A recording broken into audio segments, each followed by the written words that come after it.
ಎಲ್ರಿಗೂ ನಮಸ್ಕಾರ. ನೀವು ನೋಡ್ತಾ ಇದ್ದೀರಾ ಟಿವಿ ವಿಕ್ರಮ. ನಾನು ಮುಮ್ತಾಜ್ ಅಬ್ದುಲ್ ನೆಲ್ಲಡ್ಕ.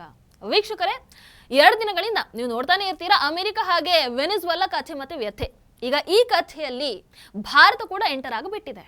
ಭಾರತ ಎಂಟರ್ ಆಗಿದೆ ಅಂತ ಹೇಳೋದಕ್ಕಿಂತ ಟ್ರಂಪ್ ಭಾರತವನ್ನ ಎಳೆದು ತಂದಿದ್ದಾರೆ. ಆ ಮೂಲಕ ಈಗ ನಮ್ಮ ದೇಶದಲ್ಲಿ ವಿರೋಧಿಗಳ ಕೆಂಗಣ್ಣಿಗೆ ಕೂಡ ಗುರಿ ಆಗಿದ್ದಾರೆ. ಯಾರ ಕೆಂಗಣ್ಣಿಗೆ ಗುರಿಯಾಗಿದ್ದಾರೆ, ಏನು ಎಲ್ಲವನ್ನ ಇವತ್ತಿನ ಸ್ಪಾಟ್ಲೈಟ್ ಕಾರ್ಯಕ್ರಮದಲ್ಲಿ ನಾವು ನೋಡ್ತಾ ಹೋಗೋಣ. ನೀವು ಟಿವಿ ವಿಕ್ರಮವನ್ನ ಸಬ್ಸ್ಕ್ರೈಬ್ ಮಾಡದೆ ಕಾರ್ಯಕ್ರಮವನ್ನ ನೋಡ್ತಾ ಇದ್ರೆ ದಯವಿಟ್ಟು ಸಬ್ಸ್ಕ್ರೈಬ್ ಮಾಡಿ ಬೆಂಬಲಿಸಿ ಅಂತ ಕೇಳ್ಕೊಳ್ತೀನಿ. ವೀಕ್ಷಕರೇ, ತೈಲ ಸಂಪನ್ಮೂಲ ದೇಶಗಳ ಮೇಲೆ ದಾಳಿಯನ್ನು ಮಾಡುವಂತಹ ಒಂದು ದೊಡ್ಡ ಇತಿಹಾಸ ಹೊಂದಿರುವಂತಹ ಅಮೆರಿಕ ಒಂಥರ ಇಡೀ ವಿಶ್ವನೇ ಕಂಡು ಕೇಳರಿಯದ ರೀತಿಯಲ್ಲಿ ತನ್ನ ದೇಶದಿಂದ 3300 ಕಿಲೋಮೀಟರ್ ದೂರದಲ್ಲಿರುವಂತಹ ವೆನಿಜುವೆಲಾ ಮೇಲೆ ದಾಳಿಯನ್ನು ಮಾಡುತ್ತೆ. ದಾಳಿ ಮಾಡುವಂಥದ್ದು ಮಾತ್ರ ಅಲ್ಲ, ಒಂದು ಆಶ್ಚರ್ಯ ಅಂದ್ರೆ ಎಲ್ಲರೂ ಕಣ್ಣು ಬಾಯಿ ಬಿಟ್ಟು ನೋಡುವಂತಹ ರೀತಿಯಲ್ಲಿ ವೆನಿಜುವೆಲಾ ಅಧ್ಯಕ್ಷ ನಿಕೋಲಸ್ ಮಡುರೋ ಹಾಗೆ ಆತನ ಪತ್ನಿ ಸಿಲಿಯನ್ ಅವರನ್ನ ಅಪಹರಣ ಮಾಡಿ ಬಂಧನ ಮಾಡಿ ಯುದ್ಧ ನೌಕೆಯ ಮೂಲಕ ಅಮೆರಿಕಾಗೆ ಕರ್ಕೊಂಡು ಹೋಗ್ತಾರೆ. ಯಾಕೆ ಕಿಡ್ನಾಪ್ ಮಾಡಿದ್ರು ಅಂತ ಹೇಳಿದ್ರೆ 2013ರಿಂದ ಚುನಾವಣಾ ಅಕ್ರಮವನ್ನು ನಡೆಸಿ ಆತ ಅಧ್ಯಕ್ಷನಾಗಿ ಆಯ್ಕೆಯಾಗಿದ್ದಾನೆ. ಇನ್ನು ಡ್ರಗ್ಸ್ ವಿಚಾರದಲ್ಲೂ ಕೂಡ ಬಂಧಿತರಾಗಿರುವಂತವರನ್ನ ಆತ ಬಿಡುಗಡೆ ಮಾಡಿ ಅಮೆರಿಕಾಗೆ ಕಳಿಸ್ತಾ ಇದ್ದಾನೆ. ಆದ್ರೆ ಇವೆಲ್ಲದಕ್ಕಿಂತಲೂ ಮುಖ್ಯವಾಗಿ ಇಲ್ಲಿ ನೈಜ ಕಾರಣ ಬಹಳಷ್ಟು ಇದೆ ಟ್ರಂಪ್ ವಿಚಾರದಲ್ಲಿ. ಒಂದು ತೈಲ, ಆಮೇಲೆ ಇನ್ನೊಂದಷ್ಟು ಪರ್ಸನಲ್ ವಿಚಾರಗಳು ಇರಬಹುದು. ಇಲ್ಲಿ ವಿಶ್ವದ 17% ತೈಲ ನಿಕ್ಷೇಪ ಹೊಂದಿರುವಂತಹ ವೆನಿಜುವೆಲಾ ಸಂಸ್ಕರಣಾ ವ್ಯವಸ್ಥೆ ಇಲ್ಲದೆ ರಫ್ತಲ್ಲಿ ಕೇವಲ 1% ಪಾಲನ್ನು ಪಡ್ಕೊಂಡಿರುವಂತದ್ದು. ಹಾಗಾಗಿ ಈಗ ಇವರೇ ಎಲ್ಲವನ್ನ ಕಂಟ್ರೋಲ್ಗೆ ತಗೊಳ್ಬೇಕು, ಅಲ್ಲಿ ವೆನಿಜುವೆಲಾವನ್ನ ತಾನೇ ಆಳಬೇಕು ಅನ್ನುವಂತಹ ಒಂದಷ್ಟು ವಿಚಾರಗಳನ್ನ ಇಟ್ಕೊಂಡು ಟ್ರಂಪ್ ಈ ಕೆಲಸವನ್ನ ಮಾಡಿರುವಂತದ್ದು. ವೀಕ್ಷಕರೇ, ಈಗ ಇನ್ನೊಂದು ಪ್ರಶ್ನೆ ಬರುತ್ತೆ ಇಲ್ಲಿ. ವೆನಿಜುವೆಲಾ ಪರಿಸ್ಥಿತಿಯನ್ನು ನಾವೀಗ ಏನ್ ನೋಡ್ತಾ ಇದೀವೋ ಭಾರತ ಕೂಡ ಅದಕ್ಕೆ ಹತ್ತಿರವಾಗಿ ಇದೆಯಾ? ವೆನಿಜುವೆಲಾ ಮತ್ತೆ ಭಾರತದ ನಡುವೆ ಸಾಮ್ಯತೆ ಇದೆಯಾ ಅಂತ ಕೇಳಿದ್ರೆ ಖಂಡಿತವಾಗ್ಲೂ ಇದೆ. ಹೇಗೆ ಅಂತ ಹೇಳ್ತೀನಿ. ವೆನಿಜುವೆಲಾದಲ್ಲಿ ಏನಾಯ್ತು ಅನ್ನೋದು ನಿಮಗೆ ಗೊತ್ತು. ಆದರೆ ಅದೇ ರೀತಿಯಾದಂತಹ ಪ್ರಯತ್ನಗಳು ನಮ್ಮ ಭಾರತದಲ್ಲೂ ಕೂಡ ನಡೆದಿದೆ. ನೆನಪಿದೆಯಾ? CAA NRC ಪ್ರತಿಭಟನೆಗಳು ಯಾಕಾದವು ಅಂಡ್ ಯಾರ ಕುಮ್ಮಕ್ಕಿನಿಂದ ಆದವು? ಕೃಷಿ ಕಾಯ್ದೆ ಹೆಸರಲ್ಲಿ ನಡೆದಂತಹ ಹಿಂಸಾತ್ಮಕ ಪ್ರತಿಭಟನೆಗಳ ಉದ್ದೇಶ ಏನಾಗಿದ್ವು? ಆದ್ರೆ ಹಿಂದೆ ಯಾರೆಲ್ಲ ಇದ್ರು? ಭಾರತದಲ್ಲಿ ಅರಾಜಕತೆಯನ್ನು ಸೃಷ್ಟಿ ಮಾಡೋದಕ್ಕೆ ಯಾರು ಪ್ರಯತ್ನವನ್ನ ಪಟ್ರು? ಯಾರು ಪ್ರಯತ್ನವನ್ನ ಪಡ್ತಾ ಇದ್ದಾರೆ? ಯಾಕೆ ಪ್ರಯತ್ನವನ್ನ ಪಡ್ತಾ ಇದ್ದಾರೆ? ಇವತ್ತಿಗೂ ಕೂಡ ನಮ್ಮ ದೇಶದಲ್ಲಿ ಇರುವಂತಹ ಒಬ್ಬ ಅಸಮರ್ಥ ನಾಯಕ ನೇಪಾಳ ಮಾದರಿಯ ಜನಜಿ ಪ್ರತಿಭಟನೆಗಳು ಭಾರತದಲ್ಲೂ ಕೂಡ ನಡೀಲಿ, ಭಾರತ ಅಸ್ಥಿರ ಆಗ್ಲಿ ಅನ್ನುವಂತಹ ಕನಸನ್ನ ಕಾಣ್ತಾ ಇದ್ದಾರೆ. ಯಾಕೆ? ಜನರಿಂದ ಆಯ್ಕೆ ಆದಂತಹ ಸರ್ಕಾರವನ್ನ ಪತನಗೊಳಿಸುವಂತಹ ಕನಸನ್ನ ಕಾಣ್ತಾ ಇದ್ದಾರೆ. ಯಾಕೆ? ಒಂದು, ಅವರಿಗೆ ದೇಶ ಈ ರೀತಿ ನೋಡುವಂಥದ್ದು ಇಷ್ಟ ಇಲ್ಲ. ಅವರಿಗೆ ಅಧಿಕಾರನೇ ಜೀವ. ಅಧಿಕಾರ ಇಲ್ಲದೆ ಬದುಕೋದಕ್ಕೆ ಅವರಿಗೆ ಸಾಧ್ಯ ಇಲ್ಲ. ಪಾಕ್ ಜೊತೆ ಇಲ್ಲದೆ ಅವರಿಗೆ ಬದುಕೋದಕ್ಕೆ ಸಾಧ್ಯ ಆಗ್ತಾ ಇಲ್ಲ. ಅಮೆರಿಕಾಗೆ ಜೀತದಾಳು ತರ ಇರದೆ ಅವರಿಗೆ ಇರೋದಕ್ಕೆ ಸಾಧ್ಯ ಆಗ್ತಾ ಇಲ್ಲ. ಭಾರತ ವಿಶ್ವಗುರು ಆಗಿರಬಾರ್ದು, ಬದಲಿಗೆ ಈ ದೇಶದ್ರೋಹಿಗಳಿಗೆ ಭಾರತ ವಿಶ್ವದ ಎದುರು ತಗ್ಗಿ ಬಗ್ಗಿ ನಡಿಬೇಕು. ಅದಕ್ಕೋಸ್ಕರ ಯಾವ ಮಟ್ಟಕ್ಕೂ ಇವರು ಹೋಗೋದಕ್ಕೆ ಸಿದ್ಧರಾಗಿರುತ್ತಾರೆ. ಹೊರಗಿನ ಒಂದಷ್ಟು ಶಕ್ತಿಗಳು ಅದಕ್ಕೋಸ್ಕರನೇ ಜೋಕರ್ ಕೈಗೆ ನಮ್ಮ ದೇಶದ ಚುಕ್ಕಾಣಿಯನ್ನ ಕೊಡೋದಕ್ಕೆ ಶತಾಯ ಗತಾಯ ಪ್ರಯತ್ನವನ್ನು ಕೂಡ ಮಾಡ್ತಾ ಇರುವಂಥದ್ದು. ಹೌದೋ ಅಲ್ವೋ? ಹಾಗಾದ್ರೆ ನಾವು ಏನು ಮಾಡಬೇಕು?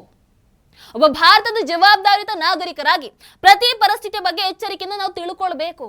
ಅಂಡ್ ಮಾತಾಡುವಾಗ ಕೂಡ ಅರ್ಥ ಮಾಡ್ಕೊಂಡು ಮಾತಾಡಬೇಕು, ಅರ್ಥ ಮಾಡ್ಕೊಂಡು ವೋಟ್ ಮಾಡಬೇಕು. ಅರಾಜಕತೆ ಬಯಸುವವರನ್ನ ನಾವು ಬಹಿರಂಗಪಡಿಸಬೇಕು. ಅವರ ಸುಳ್ಳು ಕನಸುಗಳಿಗೆ ನಾವು ಪ್ರತಿರೋಧವನ್ನು ಒಡ್ಡಬೇಕು. ಅಂಡ್ ಅವ್ರಿಗೆ ಗೊತ್ತಾಗಬೇಕು ಆ ಮೂಲಕ ಭಾರತದ ಪ್ರಜಾಪ್ರಭುತ್ವವನ್ನ ಹಳಿ ತಪ್ಪಿಸುವಂತಹ ನಮ್ಮ ಕನಸಿಗೆ ಇಲ್ಲಿ ಬಲವಾದಂತಹ ಪ್ರತಿರೋಧ ಇದೆ ಅಂತ.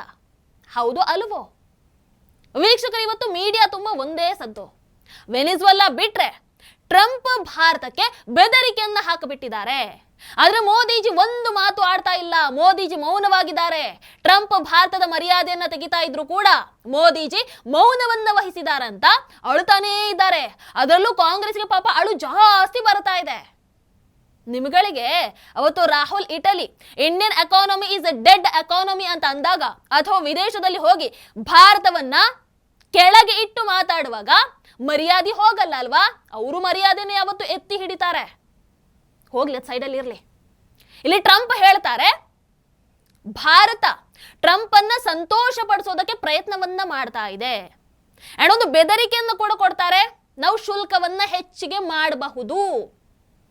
ಅಂಡ್ ಅದರ ಸೈಡಲ್ಲಿ ಮತ್ತೊಂದಿದೆ, ಮೋದಿಜಿ ಅವರನ್ನ ಹೊಗಳ್ತಾರೆ. ಮೋದಿಜಿ ಭಾರಿ ಒಳ್ಳೆ ಮನುಷ್ಯ ಅಂತ ಹೇಳ್ತಾರೆ. ಇಲ್ಲಿ ವಾಸ್ತವ ಏನು ಅಂತಂದ್ರೆ ಭಾರತ ಈಗಾಗಲೇ ಟ್ರಂಪ್ ಅನ್ಕೊಂಡಿರೋ ತರ ಟ್ರಂಪಿಗೆ ಹೆದರಿ ಬೆದರಿ ಕೂತ್ಕೊಂಡಿಲ್ಲ. ಈಗಾಗಲೇ 3 ವಾಣಿಜ್ಯ ಒಪ್ಪಂದಗಳಿಗೆ ಭಾರತ ಸಹಿಯನ್ನು ಮಾಡಿದ್ದಾಗಿದೆ. ಹೆಚ್ಚುವರಿಯಾಗಿ ಇನ್ನು ಬರೋದಿದೆ, ಆನ್ ದ ವೇ. ಇನ್ನು ರಫ್ತುಗಳು ಹೆಚ್ಚಾಗ್ತಾ ಇದೆ, ಆಯ್ಕೆಗಳು ಇನ್ನೂ ಕೂಡ ವಿಸ್ತರಿಸ್ತಾ ಇವೆ. ಹಾಗಾಗಿ ಇಲ್ಲಿ ಟ್ರಂಪ್ ಕೇಳಿದ ಕೂಡಲೇ ಆಯ್ತು ಸರ್, ಓಕೆ ಸರ್ ಅಂತ ಕೈ ಕೊಟ್ಕೊಂಡು ಕೂರುವಂತಹ ಸ್ಥಿತಿಯಲ್ಲಿ ಇವತ್ತು ಭಾರತ ನಿಂತಿಲ್ಲ. ಆಮೇಲೆ ಟ್ರಂಪ್ ಸೇರಿ ಯಾರೇ ಆಗ್ಲಿ ಯಾರದೇ ಮೂಡಿಗೆ ಅನುಗುಣವಾಗಿ ನಮ್ಮ ಭಾರತ ಇವತ್ತು ನಡೀತಾ ಇಲ್ಲ. ಆಮೇಲೆ ಟ್ರಂಪ್ ಈ ಹಿಂದೆ ಏನ್ ಹೇಳಿದ್ರು? ಭಾರತ ರಷ್ಯಾದಿಂದ ತೈಲ ಖರೀದಿ ಮಾಡೋದು ನಿಲ್ಲಿಸಿದೆ. ಈಗ ಏನ್ ಹೇಳ್ತಾ ಇದ್ದಾರೆ?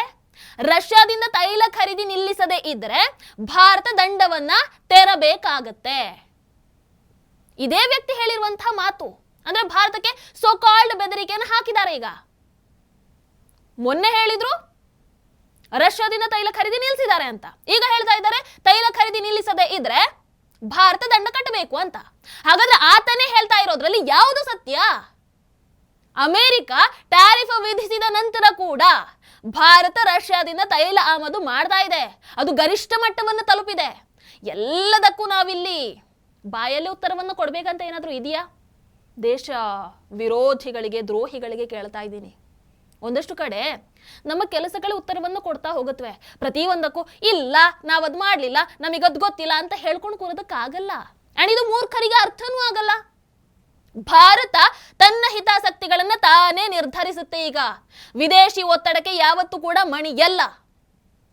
ವೀಕ್ಷಕರ, ಆಮೇಲೆ ಮೋದಿಜಿ ಇವತ್ತು ಟ್ರಂಪ್ಗೆ ಹೆದರಿದ್ದಾರೆ, ಉತ್ತರವನ್ನ ಕೊಡ್ತಾ ಇಲ್ಲ, ಅವರು ಬ್ಲ್ಯಾಕ್ ಮೇಲ್ಗೆ ಒಳಗಾಗಿದ್ದಾರೆ ಅನ್ನುವಂಥದ್ದೇ ಸತ್ಯ ಆಗಿದ್ದಿದ್ರೆ ಒಂದಷ್ಟು ಪಾಯಿಂಟ್ಸ್ ಅನ್ನ ಹೇಳ್ತೀನಿ. ಇದು ಯಾಕಾಯ್ತು ಅನ್ನುವಂಥದ್ದನ್ನ ನನಗೆ ಹೇಳಬೇಕು. ಮೋದಿಜಿ ಟ್ರಂಪ್ ಜೊತೆಗಿನ ವಾಣಿಜ್ಯ ಒಪ್ಪಂದಕ್ಕೆ ಸಹಿಯನ್ನು ಹಾಕೋದಕ್ಕೆ ನಿರಾಕರಿಸ್ತಾರೆ. ಯಾಕೆ? ಭಾರತ ಪಾಕ ಯುದ್ಧ ನಿಲ್ಲಿಸೋದಕ್ಕೆ, ಕದನ ವಿರಾಮಕ್ಕೆ ನಾನೇ ಕಾರಣ ಅಂತ ಟ್ರಂಪ್ ಎಷ್ಟೇ ಬಾಯಿ ಬಡ್ಕೊಂಡ್ರು ಕೂಡ ಮೋದಿಜಿ ಬಹಳ ಕ್ಲಿಯರ್ ಆಗಿ ಟ್ರಂಪ್ ಹೇಳಿಕೆಯನ್ನು ತಳ್ಳಿ ಹಾಕಿದ್ರು. ಒಂದು ಬಾರಿ ವಿದೇಶದಲ್ಲಿ ನಿಂತ್ಕೊಂಡು ಕೆನಡಾ G7 ಶೃಂಗಸಭೆಯಲ್ಲಿ ನಿಂತ್ಕೊಂಡು ಹೇಳ್ತಾರೆ, ಮತ್ತೊಮ್ಮೆ ಸಂಸತ್ತಲ್ಲಿ ನಿಂತ್ಕೊಂಡು ಹೇಳ್ತಾರೆ. ಅಂದ್ರೆ ಸ್ಪಷ್ಟವಾಗಿ ಹೇಳಿದ್ದಾರೆ. ಅದಾದ ನಂತರ ಆ ವಿಚಾರದಲ್ಲಿ ಅವ್ರು ಏನೇ ಮಾತಾಡಿದ್ರು, ಟ್ರಂಪ್ ಏನೇ ಮಾತಾಡಿದ್ರು ಕೂಡ ಮೋದಿಜಿ ಅದನ್ನ ಎಂಟರ್ಟೈನ್ ಮಾಡಲಿಲ್ಲ. ಒಂದ್ಸಲಿ ಹೇಳ್ಬಹುದು, 2 ಸಲ ಹೇಳ್ಬಹುದು. ಕ್ಲಾರಿಟಿ ಎಷ್ಟು ಸರ್ತಿ ಅಂತ ಕೊಡ್ತೀರಾ? ನಾವೇನ್ ಸುಮ್ಮನೆ ಕೂತಿದ್ದೀವಾ ಇಲ್ಲಿ? ನಮಗೇನ್ ಬೇರೆ ಕೆಲಸ ಇಲ್ವಾ ಇಲ್ಲಿ? ಏನು ಪಾಯಿಂಟ್ ನಂಬರ್ 3, ಪಾಕಿಸ್ತಾನ ಜೊತೆಗೆ ಅಮೆರಿಕಾಗೆ ನೀವು ಬರಲೇಬೇಕು ಅಂತ ಮೋದಿಜಿ ಅವರಿಗೆ ಟ್ರಂಪ್ ಆಹ್ವಾನವನ್ನು ಕೊಟ್ಟಾಗ ಮೋದಿಜಿ ಅದನ್ನ ಡೈರೆಕ್ಟ್ ಆಗಿ ನಿರಾಕರಿಸಿದ್ರು. ಯಾಕೆ? ಪಾಯಿಂಟ್ ನಂಬರ್ 4, ಟ್ರಂಪ್ 50% ತನಕ ಟ್ಯಾರಿಫ್ ಅನ್ನ ವಿಧಿಸಿದ್ರು ಕೂಡ ಇಲ್ಲಿವರೆಗೂ ರಷ್ಯಾದ ಕಚ್ಚಾ ತೈಲ ಖರೀದಿಯನ್ನ ಮೋದಿಜಿ ಅವರು ನಿಲ್ಲಿಸಲಿಲ್ಲ, ಕಂಟಿನ್ಯೂ ಮಾಡ್ತಾನೆ ಇದೆ. ಭಾರತ ಇನ್ನೂ ಕೂಡ ರಷ್ಯನ್ ತೈಲ ರಫ್ತುಗಳ ಪ್ರಮುಖ ಪಾಲುದಾರನಾಗಿ ಉಳ್ಕೊಂಡಿದೆ. ಆಮೇಲೆ ನಂಬಿಕೆ ಕೊರತೆ ಆಗಿರ್ಬೋದು, ಹೀಗೆ ಒಂದಷ್ಟು ಕಾರಣಗಳನ್ನ ನೀಡಿ ಮೋದಿಜಿ 5 ಬಾರಿ, ಒಂದಲ್ಲ ಎರಡಲ್ಲ 5 ಬಾರಿ ಟ್ರಂಪ್ ಕರೆಯನ್ನ ಸ್ವೀಕಾರ ಮಾಡಲಿಲ್ಲ. ಇಸ್ರೇಲ್ ಪ್ಯಾಲೆಸ್ತೈನ್ ಯುದ್ಧ ವಿರಾಮ ಘೋಷಣೆಗೆ ಸಂಬಂಧಿಸಿದ ಹಾಗೆ ಈಜಿಪ್ಟಿಗೆ ಆಹ್ವಾನವನ್ನ ಮಾಡಿದಾಗ್ಲೂ ಕೂಡ ಮೋದಿಜಿ ಅದನ್ನು ತಿರಸ್ಕಾರ ಮಾಡಿದ್ರು. ಇನ್ನು ಮೋದಿಜಿ ಚೈನಾದ ಶೃಂಗಸಭೆಯ ಆಹ್ವಾನವನ್ನ ಸ್ವೀಕಾರ ಮಾಡ್ತಾರೆ. ಅಷ್ಟೇ ಅಲ್ಲ, ಡಿಸೆಂಬರ್ 4ನೇ ತಾರೀಕು ರಷ್ಯಾ ಅಧ್ಯಕ್ಷ ಪುಟಿನ್ ಅವರನ್ನ ಭಾರತಕ್ಕೆ ಆಹ್ವಾನ ಮಾಡ್ತಾರೆ. ಯಾಕೆ ಮಾಡ್ತಾರೆ? ಟ್ರಂಪಿಗೆ ಇಷ್ಟೆಲ್ಲ ಹೆದರಿದ್ರೆ ಎಲ್ಲ ಹೋಗ್ಲಿ, ಇದೇ ಟ್ರಂಪ್ ಮೋದಿಜಿ ಅವರ ಹುಟ್ಟು ಹಬ್ಬಕ್ಕೆ ಮೊದಲ ಶುಭಾಶಯವನ್ನ ಸಲ್ಲಿಸಿ ಯುಕ್ರೇನ್ ರಷ್ಯಾ ಶಾಂತಿ ಮಾತುಕತೆಯಲ್ಲಿ ಮೋದಿಜಿ ಅವರ ಪಾತ್ರವೇ ಪ್ರಮುಖ ಅಂತ ಬಣ್ಣಿಸ್ತಾರೆ. ಹೌದಾ ಅಲ್ವೋ? ಇವತ್ತು ಕೂಡ ಭಾರತಕ್ಕೆ ಅವರು ಬೆದರಿಕೆಯನ್ನು ಒಡ್ಡಿದ್ರು ಅಂತ ಏನು ಹೇಳ್ತಾ ಇದ್ದಾರೋ ಅದರ ಜೊತೆಗೆ ಮೋದಿಜಿ ಅವರನ್ನು ಹೊಗಳುವಂತ ಕೆಲಸವನ್ನು ಕೂಡ ಒಟ್ಟೊಟ್ಟಿಗೆ ಮಾಡ್ತಾ ಇದ್ದಾರೆ. ಯಾಕೆ? ಟ್ರಂಪ್ ಏನೇ ಬಂದು ಸ್ಟೇಟ್ಮೆಂಟ್ ಅನ್ನ ಇವತ್ತು ಕೊಡಬಹುದು, ಹಾಗಂತ ಅದೇ ಸತ್ಯ ಅಂತ ಅದನ್ನೇ ಡಂಗುರ ಸಾರಿಸುವಂತವರಿಗೆ ಏನು ಹೇಳಬೇಕು? ಅವ್ರು ಹೇಳಿದ್ದೆ ಸತ್ಯ ಯಾಕಾಗಿರ್ಬೇಕು? ನಮ್ಮಲ್ಲಿ ಯಾರೋ ಬಂದು ಟ್ರಂಪ್ ಹೇಳಿದ್ದನ್ನ Indian economy is dead economy ಅಂತ ಹೇಳ್ತಾರಲ್ವಾ, ಹಾಗಂತ ಅದೇ ಸತ್ಯನಾ? ಹೌದಾ? ಅಲ್ಲ ಅಲ್ವಾ? ಅವರ ಬಾಯಿ ಚಪಲಕ್ಕೆ ಆಗಿರಬಹುದು ಅಥವಾ ಅದವರ ಪ್ರೊಪಗ್ಯಾಂಡ ಆಗಿರಬಹುದು, ಏನೇನೋ ಹೇಳ್ಕೊಂಡು ಓಡಾಡ್ತಾ ಇರ್ತಾರೆ, ಅವ್ರಿಗೆ ಬೇರೆ ಕೆಲಸ ಇಲ್ಲ. ಹಾಗಂದ್ರೆ ನಾವು ಅದನ್ನ ಏನು ಎಂಟರ್ಟೈನ್ ಮಾಡೋದು? ಸುಳ್ಳು ಅಂತಂದಾಗ ಸುಳ್ಳು ಅಂತಾನೆ ಹೇಳ್ಬಹುದು, ಪ್ರತಿ ಸರಿ ಅದನ್ನ ಹೇಳ್ಕೊಂಡು ಕೂತ್ರೆ ಬೇರೆ ಕೆಲಸ ಇಲ್ವಾ ನಮಗೆ?